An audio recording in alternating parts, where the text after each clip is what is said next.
My dad abandoned me when I was 2 and now wants to meet me. I ended up living in 6 foster homes and faced a lot of abuse after my mom's unalive.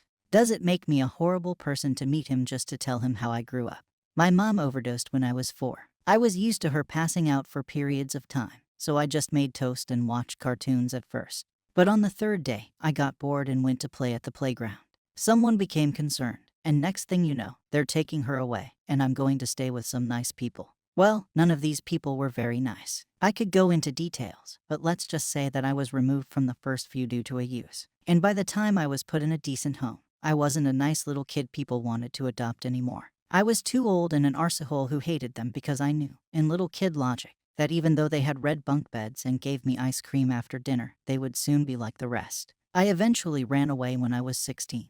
My foster dad got mad at me for going in the fridge without asking. And next thing I know, I'm packing my bags because I figured someone would pay me to do SHTTY work and wouldn't treat me like trash. I'm 24 now, and my dad friended me on Facebook. We have the same name, and he sent me a long message about how he's gotten older now and thinks I should meet my siblings, etc. I hate him. Maybe I shouldn't. But he left me with a heroin addict and went on about his life. He has a family now. Well, cool. I never had one. Not until I grew up and started my own.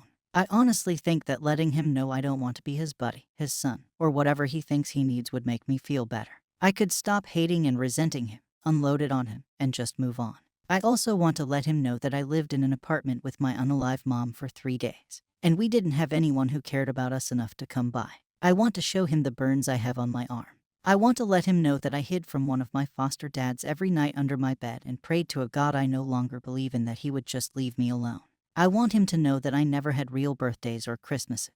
I wasn't allowed to go in the fridge in most of these places, and in extreme cases, I wasn't even allowed to leave my room unsupervised. Would this be petty and horrible? Should I just ignore him? Relevant comments. Have you heard his side? Did he know your mom had passed away? He did know my mom passed away because they contacted him and his relatives to try and place me. They weren't interested. My mom didn't have anybody. In classic 2012 Reddit fashion, people blame the mother for being a bee, so of course the dad would want nothing to do with the family. And that fighting for the kid would somehow result in him having no custody but paying child support, so a truly loving dad would just leave. Or something. I don't know. I lost brain cells reading this comment. Then why would a truly loving dad refuse full custody 2 years later when offered it?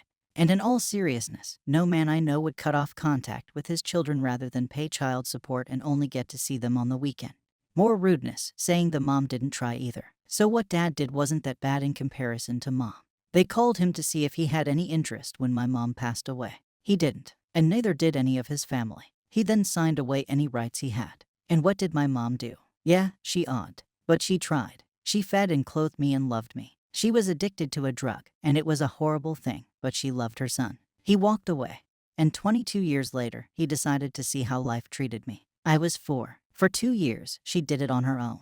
He never called or checked on me, or sent a dime. After living in 7 fake families, I can tell you that not one treated me as well as she did. She was screwed up, but she tried. He didn't have the balls to try. Do you have kids? I have 2. I've never spent more than a weekend away from them.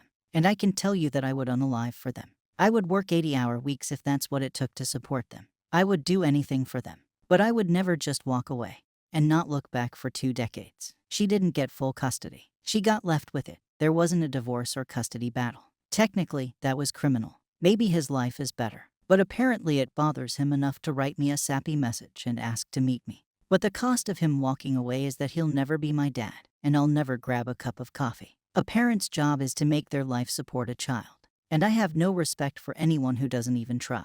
Even people in prison write letters to their kids. More about foster care. I know there are good places. I stayed in contact with my social worker, and she cried when we met up once and said that I was her worst case because I was such a sweet, adoptable little boy, and I got the worst of the lot. And by the time she found a good placement, I was too scared for it to be a good place. Thanks for being a good foster mom. This gem of a comment by a commenter. Commenter, the only criminal here is you acting like he should have abandoned a good life over a mistake your mom made. OOP, maybe I should teach sex ed. Because you seem ignorant of how babies are made by 2 people. I also sincerely advise you to have a vasectomy if you think a good, loving father would act the way you described. Because that's not the kind of love a kid needs. Update. I wrote a message. Is this okay to send? I decided I didn't want to come off as bitter or angry. But I don't want him to still have hope of some kind of Hallmark movie ending either. Dear Jack, I am 24 years old. I am not the little boy who cried when you left. I am a man with a son and daughter of my own.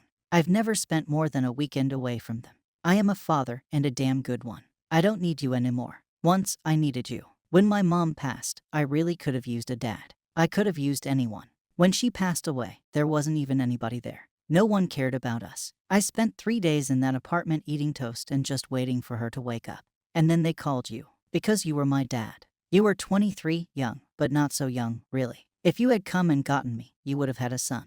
I would have loved you forever. But you didn't. So I went to a bunch of people who didn't love me but liked the check they got with me. It didn't make them treat me well. I have burn marks on my arm, and I still can't spend time in closed, dark spaces after being shut in closets. An afternoon is a long time when you can't count. I didn't count on anybody. I used to pray the way Mom did with me when I was little. But after praying for someone to come and rescue me long enough, I hid under my bed, praying that my foster dad wouldn't come in and would leave me alone for just one night.